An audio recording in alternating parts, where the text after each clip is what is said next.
Welcome viewers. அது ஜனவரி 15, 1976 India, Maharashtra மாநிலம் பூனே சிட்டியில் இருக்கிற கார்வே ரோட்ல ஒரு மறைவான இடத்துல ஒரு சின்ன ஷெட் ஒன்று இருக்கு. அந்த சின்ன ஷெட்ல இருந்து பிரகாஷ் ஹெக்டே அப்படிங்கிற 20 வயசான ஒரு பையன் ஒரு லெட்டர் எழுதிட்டு இருக்கான். 20 வயசு பையன் எழுதுற லெட்டர் அப்படிங்கறதால அது லவ் லெட்டர் அப்படின்னு நினைக்க வேண்டாம். ஏன்னா அவன் எழுதிட்டு இருந்தது அவனுடைய அப்பாவிற்கு. பிரகாஷ் பூனேல இருக்கிற அபினவ் கலா மகா வித்யாலயா அப்படிங்கிற காலேஜ்ல தான் படிச்சுட்டு இருந்திருக்கான்.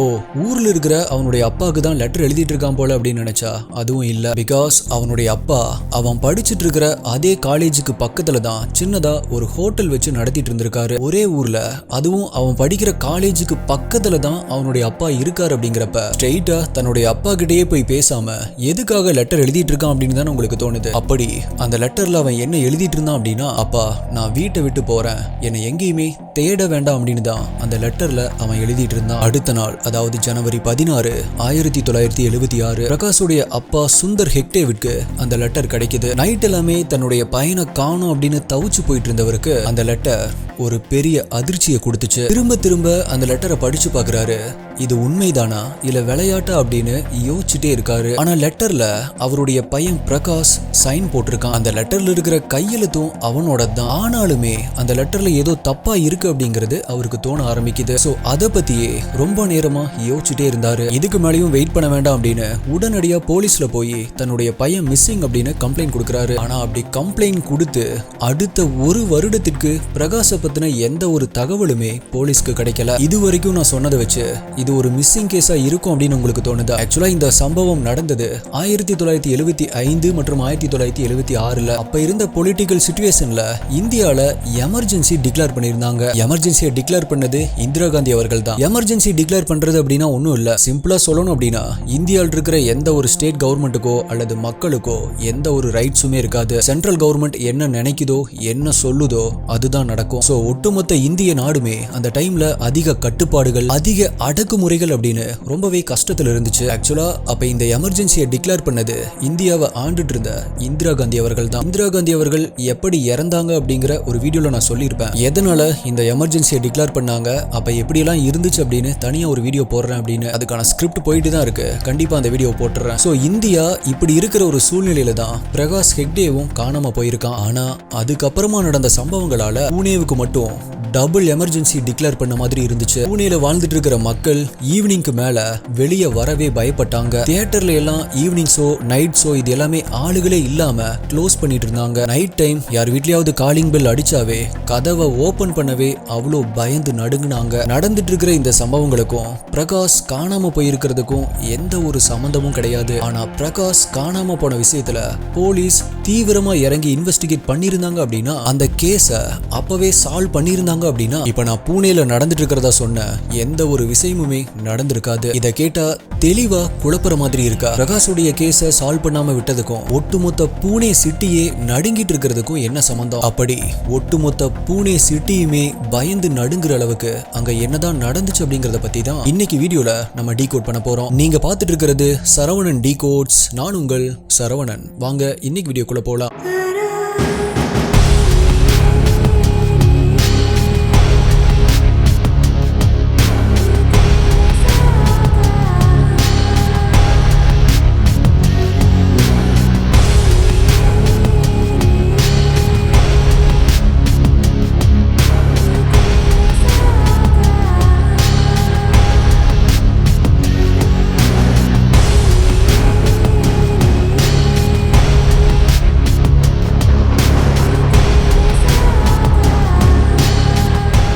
நீங்க கிரன்ச் சிச்சுவேஷன்ஸ்ல டக்குன்னு ரியாக்ட் பண்ற டைப்பா? பொசுக்குன்னு உங்களுக்கு கோபம் வருமா? டென்ஷன்ல ராங் டெசிஷன்ஸ் எடுத்து சொதப்பலாயிருக்கா? இதுக்கு என்ன சொல்யூஷன் அப்படின்னு நான் தேடும் போதுதான் அதுக்கு எமோஷனல் இன்டெலிஜென்ஸ் தேவை அப்படிங்கிறது எனக்கு தெரிய வந்துச்சு. அப்படியா ப்ரோ, அது எங்க இருக்கு அப்படின்னு தானே கேக்குறீங்க? அத the power of emotional intelligence அப்படிங்கிற இந்த ஆடியோ புக்ல ரொம்பவே தெளிவா சொல்லியிருக்காங்க. நான் இந்த ஆடியோ புக் ஆல்ரெடி கேட்டு முடிச்சுட்டேன். கண்டிப்பா எல்லாருமே கேட்க வேண்டிய ஒரு ஆடியோ புக். குக்கு எஃப்எம்ல இந்த புக் மட்டும் இல்ல, இந்த மாதிரி பல எக்கச்சக்கமான இன்ட்ரெஸ்டிங்கான எக்ஸ்க்ளூசிவ் கண்டென்ட்ஸ் எல்லாமே ஆடியோ புக் ஃபார்மேட்ல இருக்கு. புக் படிக்கிறதுக்கு டைம் இல்லாதவங்க வாக்கிங் போறப்ப இல்ல சமையல் பண்றப்ப டிராவல் பண்றப்ப அப்படின்னு ஒரு ஹெட்போன்ஸை போட்டுட்டு பாட்டு கேட்கிற மாதிரி ஒரு புக்கை ஆடியோ ஃபார்மேட்ல கேட்டு முடிக்க முடியும். T5T50 அப்படிங்கிற இந்த கூப்பன் கோடை யூஸ் பண்ணா 50% உங்களுக்கு ஆஃபர் கொடுக்குறாங்க. கூப்பன் கோட் ஆப்போடைய லிங்க் டிஸ்கிரிப்ஷன் பின்டு கமெண்ட்ல கொடுத்திருக்கேன், செக் பண்ணி பாருங்க. குக்கு எஃப்எம் கேளுங்க, மனதிற்கு பிடித்ததை.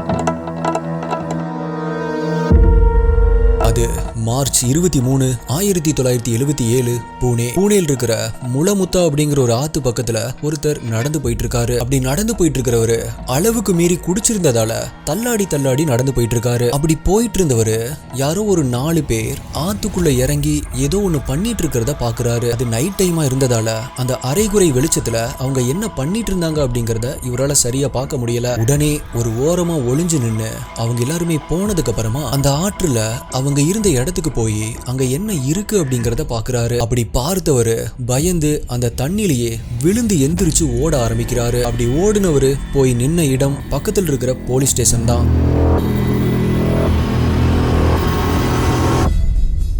பயங்கரமா கத்திட்டே அதே நேரத்துல தள்ளாடிட்டே போலீஸ் ஸ்டேஷனுக்குள்ள போனவரு தான் பார்த்த அந்த விஷயத்த அங்க இருக்கிற போலீஸ் கிட்ட சொல்ல ட்ரை பண்றாரு. ஆனா அவர் ஓவரா குடிச்சிருந்ததால அவர் என்ன சொல்ல வர்றாரு அப்படிங்கறத போலீஸால புரிஞ்சுக்க முடியல. ஏதோ அதிகமா குடிச்சிட்டு உளறிட்டு இருக்காரு அப்படின்னு அவனை காலையில விசாரிச்சுக்கலாம் அப்படின்னு நினைச்சு தூக்கி லாக்அப்ல போடுறாங்க. அப்ப அவங்களுக்கு தெரியல, கிட்டத்தட்ட 1.5 வருஷமா பூனே சிட்டிய பயமுறுத்திட்டு இருந்த ஒரு பயங்கரமான விஷயத்துக்கு முற்றுப்புள்ளி வைக்கலாம் அப்படின்னு தான் இந்த குடிமகன் போலீஸ் ஸ்டேஷன் வந்திருக்கிறாரு அப்படிங்கிறது.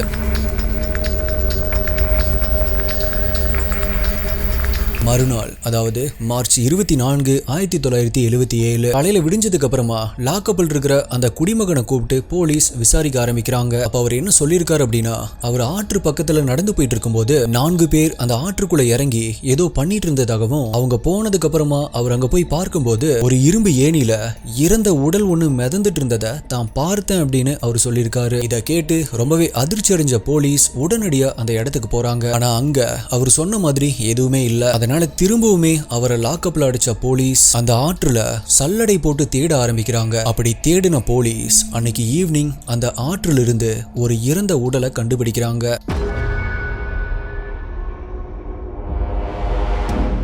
இன்வெஸ்டிகேஷன்ல இறந்து போனவருடைய பெயர் அனில் கோக்லே அப்படிங்கிறது தெரிய வருது. இப்ப போலீஸ் அனில் கோக்லேவை கடைசியா யார் யார் பார்த்தது அப்படின்னு ஸ்டேஷன் வர வச்சு இன்வெஸ்டிகேட் பண்ண ஆரம்பிக்கிறாங்க. அப்படி விசாரணைக்காக வந்திருந்த 4 பேரை பார்த்ததுமே லாக்அப்ல இருந்த அந்த குடிமகன் அதிர்ச்சியாகி அங்கேயே கத்த ஆரம்பிச்சிருக்காரு. நான் பார்த்தது இவங்க தான் கண்டிப்பா கொலை பண்ணிருக்கணும் அப்படின்னு பயங்கரமா கத்த ஆரம்பிச்சிருக்காரு. ஆனா போலீஸுடைய விசாரணையில அவங்க 4 பேருமே காலேஜ் ஸ்டூடெண்ட்ஸ் அப்படிங்கிறது தெரிய வருது.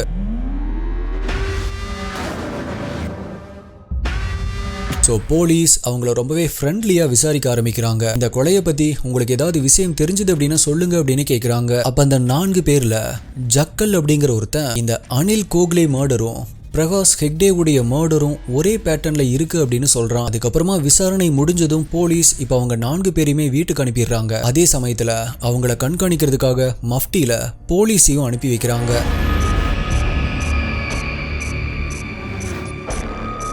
போலீஸ் அவங்கள கண்காணிக்கிறதுக்கான காரணம் அந்த குடிமகன் சொன்னது மட்டும் இல்ல, அனில் கோக்லேவுடைய இந்த மர்டரும் பிரகாஷ் ஹெக்டேவுடைய மர்டரும் ஒரே பேட்டர்ன்ல இருக்கு அப்படின்னு ஒருத்தன் சொன்னா இல்லையா, அங்க ஆரம்பிச்சது போலீஸ்க்கு சந்தேகம். ஏன் அப்படின்னா அப்ப வரைக்குமே பிரகாஷ் ஹெக்டேவுடைய கேஸ ஒரு மிஸ்ஸிங் கேஸ் இல்லனா அது ஒரு கடத்தல் கேஸ் அப்படின்னு தான் போலீஸ் நினைச்சிட்டு இருந்தாங்க. பிரகாஷ் ஹெக்டே மர்டர் அப்படின்னு இந்த பசங்க சொன்னதுமே போலீஸ் அவங்கள மானிட்டர் பண்ண ஆரம்பிச்சாங்க.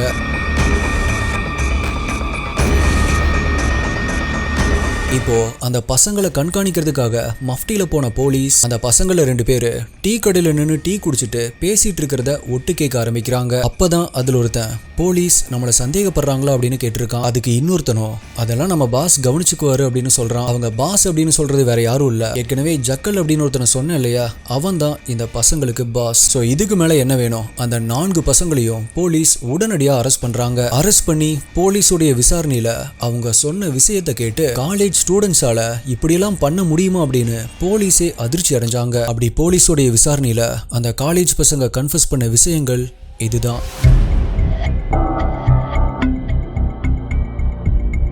ராஜேந்திர ஜக்கல், திலீப் சுதர், சாந்தாராம் ஜக்பட் மற்றும் முனாவர், இந்த 4 பேருமே நார்மலான ஒரு மிடில் கிளாஸ் ஃபேமிலியை சேர்ந்தவங்களா இருந்தாலுமே ரொம்பவே ஆடம்பரமா வாழணும் அப்படின்னு ஆசைப்பட்டிருக்காங்க. அதுக்காக நல்லா படிச்சு நல்ல ஒரு வேலைக்கு போய் சம்பாதிக்கணும் அப்படின்னு அவங்க முயற்சி பண்ணல. காலேஜில் இருக்கிற பைக்ஸை திருடி விற்கிறது, அந்த காசுல ஜாலியா குடி கூத்து அப்படின்னு என்ஜாய் பண்றது, கேர்ள்ஸை டீஸ் பண்றது அப்படின்னு மனம் போன போக்குல ஆடிட்டு இருந்திருக்கானுங்க. எத்தனை பைக்கை திருடி வித்தாலும் அதே பைக்ல ஊர் சுத்த ஒரு டைம் கூட போலீஸ் கிட்ட அவனுக்கு மாட்டுனதே இல்ல. இருந்தாலுமே பைக்கை திருடி அதை வித்து அதுல வர்ற காசு இவனுங்களுடைய செலவுக்கே பத்தாம இருந்திருக்கு. அந்த அளவுக்கு ஆட்டம் போட்டிருக்கானுங்க. இப்ப காசு பத்தல அப்படிங்கறதால அடுத்த கட்டத்திற்கு போறதுக்கு ஆசைப்படுறானுங்க. பெருசா ஏதாவது பண்ணணும் அப்படின்னு பிளான் பண்றானுங்க. அப்பதான் அதே காலேஜ்ல படிச்சுட்டு இருந்த பிரகாஷையும் இவனுங்க பார்த்திருக்கானுங்க.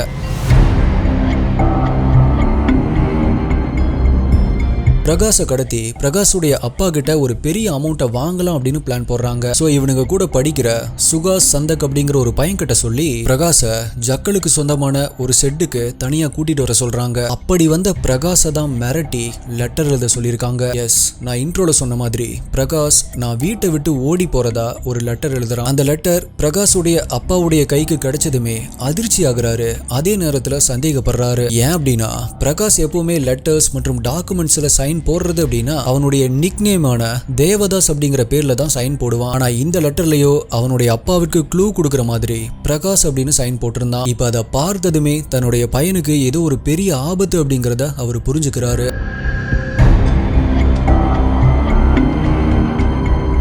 அவரு நினைச்சது உண்மைதான் அப்படிங்கிற மாதிரியே இந்த பசங்க அவருடைய ஹோட்டல் இருக்கிற ஒரு டேபிளுக்கு அடியில இன்னொரு லெட்டரையும் வைக்கிறாங்க. அந்த லெட்டர்ல என்ன போட்டிருந்துச்சு அப்படின்னா, நாங்க தான் பிரகாஷை கடத்தி இருக்கோம், அவனை உயிரோட விடணும் அப்படின்னா 25,000 ரூபாய் பணத்தை பக்கத்தில் இருக்கிற பார்க்கில் இருக்கிற ஒரு மரத்துல ஒரு பையில போட்டு தொங்க விடணும் அப்படின்னு போட்டிருந்திருக்கு. இதை பார்த்து ரொம்பவே ஷாக் ஆனவரு உடனடியா போலீஸ்க்கு இன்ஃபார்ம் பண்ணிருக்காரு. என்னதான் பிரகாஷை கடத்தி இருந்தாலுமே கொஞ்சம் கூட பயமே இல்லாம ரொம்பவே சகஜமா அவனுடைய ஹோட்டலுக்கே இந்த பசங்க போய் நோட்டம் பார்த்துட்டு இருந்திருக்கானுங்க. அதுல பிரகாஷோடைய அப்பா போலீஸை கான்டாக்ட் பண்ணது தெரிய வந்திருக்கு. இதுல கோபமான அந்த 4 பேருமே பிரகாஷை கொலை பண்ணணும் அப்படின்னு முடிவு பண்றாங்க.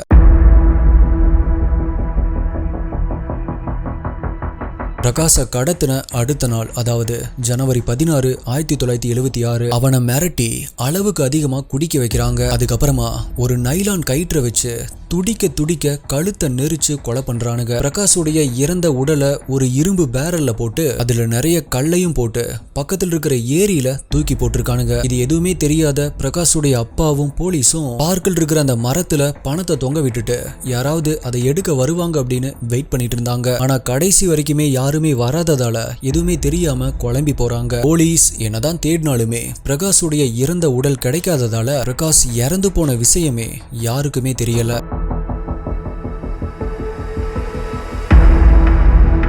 பணத்துக்காக கூட படிச்ச ஃப்ரெண்டை இவ்வளோ கொடூரமா கொலை பண்ணதை பார்த்த சுகால் சந்தக் அதுக்கப்புறமா அந்த கேங்ல இருந்து விலகி வந்துடுறான். இதுல இருந்து கொஞ்ச நாள் அமைதியா இருந்தவனுங்க ஆகஸ்ட் 1976 கோலாப்பூர்ல இருக்கிற அரவிந்த் காசிக் அப்படிங்கிற பிசினஸ் மேனுடைய வீட்டுல திருடலாம் அப்படின்னு முடிவு பண்றானுங்க. அவனுங்க பிளான் பண்ணபடி ஒரு நாள் நைட் அவருடைய வீட்டுக்குள்ளேயும் போயிடுறாங்க. ஆனா உள்ள போனவங்க அரவிந்த் ஆள் பாக்குறதுக்கே ரொம்பவே பல்கா இருந்ததால அவரை சமாளிக்கிறது கஷ்டம் அப்படின்னு நினைச்சு அங்கிருந்து எஸ்கேப் ஆயிருக்கானுங்க. இப்படி இரண்டாவது அட்டம்ப்டும் ஃபெயிலியர் ஆனதால இனிமேல் எதை பண்ணாலுமே பிளான் பண்ணி நோட்டம் பார்த்து தான் பண்ணணும் அப்படின்னு முடிவு பண்ணி பூனேக்கே திரும்பி வந்துடுறானுங்க.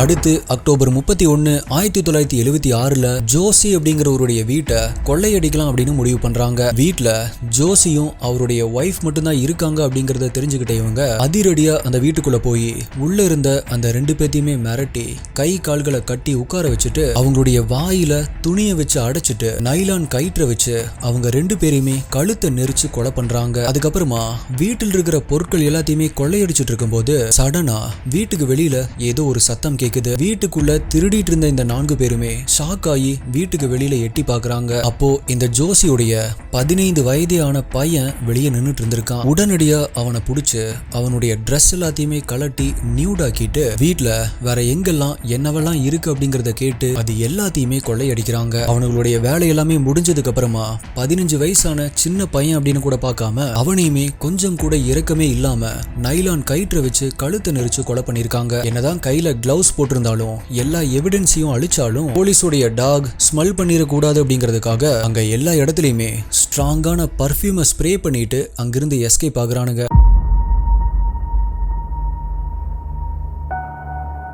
இப்போ 4 கொலைகளை பண்ணியுமே போலீஸ் அவங்கள நெருங்காததால அவங்களுக்கு புதுசா ஒரு தைரியம் பிறக்க ஆரம்பிக்குது. அதே சமயம் ஒரே வீட்டுல 3 கொலைகள் நடந்ததால போலீஸ் இன்னுமே தீவிரமா இதை இன்வெஸ்டிகேட் பண்ண ஆரம்பிக்கிறாங்க. ஆனா கொலையாளிகளை பார்த்த யாருமே உயிரோட இல்லாததால வேற எந்த ஒரு எவிடன்ஸுமே கிடைக்காததால போலீஸால அவனுங்களை நெருங்கவே முடியல.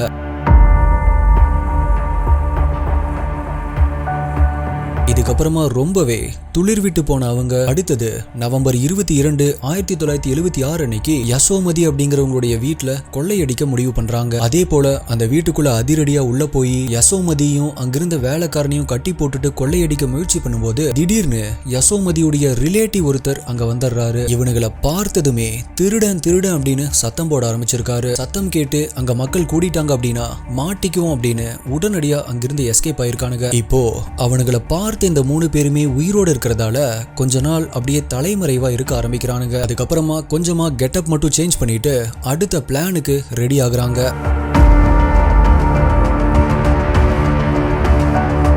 அது டிசம்பர் 1, 1976. டைம் இப்ப கரெக்டா இரவு 8 மணிக்கு மேல இருக்கும். பண்டார்கர் ரோட்ல இருக்கிற அபயங்கர் அப்படிங்கிறவருடைய வீட்டை கொள்ளையடிக்கலாம் அப்படின்னு முடிவு பண்றாங்க. அப்ப அந்த வீட்டுல 88 வயதான அபயங்கர், 76 வயதான அவருடைய மனைவி இந்திரா, டீனேஜ் வயசுல அவருடைய பேரம் பேத்தி, அதுக்கப்புறமா அந்த வீட்டுடைய வேலைக்கார பெண் ஜக்குபாய் அப்படின்னு மொத்தம் 5 பேர் அந்த வீட்டுல இருந்தாங்க. வீட்டுடைய காலிங் பெல் அடிச்சதுமே அந்த வேலைக்கார பெண் கதவை திறக்கிறாங்க. இப்போ வெளியே நின்னுட்டு இருந்த இந்த 4 பேருமே அபயங்கர் கிட்ட சான்ஸ்கிரிட்ல கொஞ்சம் டவுட் கேட்கணும் அப்படின்னு சொல்லிட்டு வீட்டுக்குள்ள போக ஆரம்பிக்கிறானுங்க.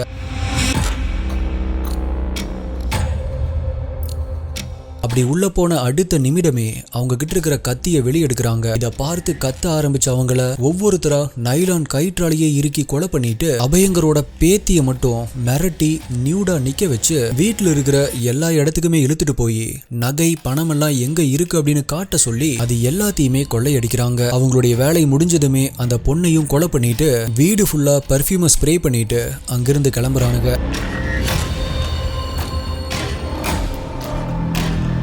இப்படி பூனேல கொலை கொள்ளை அப்படின்னு தொடர்ந்து நடந்துட்டு இருந்ததால பூனே மக்கள் ரொம்பவே பயப்பட ஆரம்பிக்கிறாங்க. எப்போ யார் வீட்டுல கொள்ளையடிக்க போறாங்களோ, யார கொலை பண்ண போறாங்களோ அப்படின்னு ஒவ்வொரு இரவும் மக்கள் நடுங்க ஆரம்பிச்சாங்க. வீட்டை விட்டு வெளியே வர்றதுக்கே பயப்பட ஆரம்பிச்சாங்க. அப்படி வீட்லயே இருந்தாலும் யார் காலிங் பெல் அடிச்சாலுமே டோரை திறக்கிறதுக்கே பயப்பட ஆரம்பிச்சாங்க. ஈவினிங் ஆனாலே தியேட்டர், பார்க் அப்படின்னு எல்லாமே காலியாக ஆரம்பிச்சது. ஈவினிங்க்கு மேல ரோடே ஃப்ரீயாக ஆரம்பிச்சது. போலீஸ் மட்டும் இல்ல, சிஆர்பிஎஃப்பும் பாதுகாப்புக்காக ரவுண்ட்ஸ் வர ஆரம்பிச்சாங்க. போலீஸ் என்னதான் இன்வெஸ்டிகேட் பண்ணாலும் இந்த கொலையை பண்றது ஒரே ஒரு கேங் தான் அப்படிங்கறத தவிர வேற எதையுமே அவங்களால கண்டுபிடிக்க முடியல.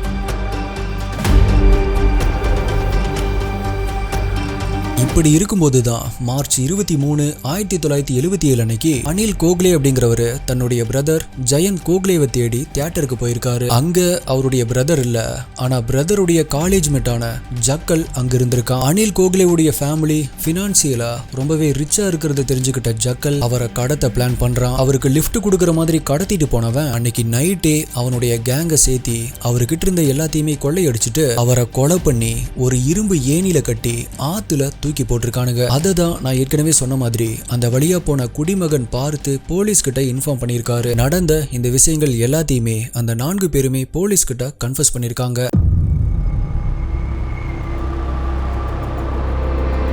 இந்த கேஸ்ல செப்டம்பர் 28, 1978 அன்னைக்கு இந்த 4 பேருக்குமே தூக்கு தண்டனை அப்படின்னு தீர்ப்பளிச்சப்ப கொஞ்சம் கூட ஈவு இரக்கமே இல்லாம பணத்துக்காக 10 கொலைகள் பண்ண இந்த பசங்க சுப்ரீம் கோர்ட்டுக்கு அப்பீல் பண்ணி போறாங்க. ஆனா ஆயிரக்கணக்கான மக்கள் சுப்ரீம் கோர்ட்டுக்கு இவனுக்கு மேல இரக்கம் காட்டக்கூடாது அப்படின்னு லெட்டர் போட ஆரம்பிச்சாங்க. சோ சுப்ரீம் கோர்ட்டும் இவனுங்களுடைய பெட்டிஷனை டிஸ்மிஸ் பண்ணுது. அடுத்ததா எங்களுக்கு தூக்கு தண்டனை எல்லாம் வேண்டாம், அது ரொம்பவே கொடூரமான வழியா இருக்கும், எங்களை எலக்ட்ரிக் சேர்ல உட்கார வச்சு கரண்ட் கொடுத்து கொன்றுங்க அப்படின்னு ஒரு பெட்டிஷன் போட்டானுங்க. 10 பேரையும் அப்படி கழுத்தை நெரிச்சுதானே கொலை பண்ணாங்க. அவங்களுக்கும் அப்படிதானே இருந்திருக்கும். அப்படி இவனுங்க கொலை பண்ணும் பொழுது விக்டிம்ஸ் துடிச்சது எல்லாமே இவனுங்களுடைய கண்ணு முன்னாடி வந்து போனதாலதான் தூக்கு தண்டனையை பார்த்து இவ்வளவு பயந்துருக்கானுங்க. ஆனா நிறைய டாக்டர்ஸ் இருக்கிறதுலயே தூக்கு தண்டனை தான் வலி குறைவான மரண தண்டனை அப்படிங்கறத கன்ஃபார்ம் பண்றாங்க. சோ கடைசியா நவம்பர் 27, 1983 அன்னைக்கு யரவாடா சென்ட்ரல் ஜெயில இந்த 4 பேருக்குமே தூக்கு தண்டனை நிறைவேற்றப்படுது. பூனே மக்களும் நிம்மதியா சுவாசிக்க ஆரம்பிச்சாங்க. அவங்க வீட்ல நிம்மதியா அன்னைக்கு நைட்டு தூங்க ஆரம்பிச்சாங்க. சோ எஸ்டி இன்வெஸ்டிகேட்டர்ஸ், நீங்க இந்த கேஸ பத்தி என்ன நினைக்கிறீங்க? ஆடம்பரமா வாழணும் அப்படின்னு ஆசைப்படுறது தப்பில்லை, ஆனா அதுக்கான உழைப்பை போட்டு சம்பாதிக்காம அடுத்தவன் ஆயுளுக்கும் சம்பாரிச்சு வச்சிருக்கிறத அரை மணி நேரத்துல அபகரிக்கணும் அப்படின்னு நினைக்கிறது எந்த விதத்துல நியாயம்? கொள்ளையடிச்சது மட்டும் இல்லாம எந்த ஒரு எவிடன்ஸுமே கிடைக்க கூடாது அப்படின்னு எல்லாரையுமே கொலை பண்ற அளவுக்கு எப்படி மனசு மறத்து போயிருக்கும்? அப்படி கொலை பண்ணது மட்டும் இல்ல, வீட்டில் இருக்கிற பணம் நகையெல்லாம் எங்க இருக்கு அப்படின்னு காமிக்கிறதுக்காக அந்த வீட்டில் இருக்கிற ஒருத்தரை நியூடா ட்ரெஸ்ஸே இல்லாம நிக்க வச்சுட்டு அந்த பணம் நகையெல்லாம் அவங்க காமிச்சதுக்கு அப்புறமா அதை கொள்ளை அடிச்சதுக்கு அப்புறமா அவங்களையும் கொலை பண்ணிடுவாங்க அப்படின்னு சொல்லியிருப்பேன். அது எதுக்கு நியூடா நிக்க வச்சாங்க அப்படின்னு யோசிச்சீங்களா? அதுக்கு ஒரு காரணம் இருக்கு. அப்பதானே இவங்க கிட்ட இருந்து தப்பிச்சு வெளியே ஓட கூட ட்ரை பண்ண மாட்டாங்க. நியூடா தப்பிச்சு வெளியே ஓடி போய் ஹெல்ப் கேட்க முடியாது இல்லையா?